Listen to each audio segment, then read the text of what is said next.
दिवसाकड हे माग होऊ दे पहाट नवी आता होऊन जाऊ दे साऱ्या जगाला पाहू दे पडू दे पाऊल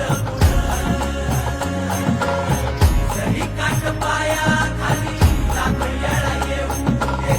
पडू दे पाऊल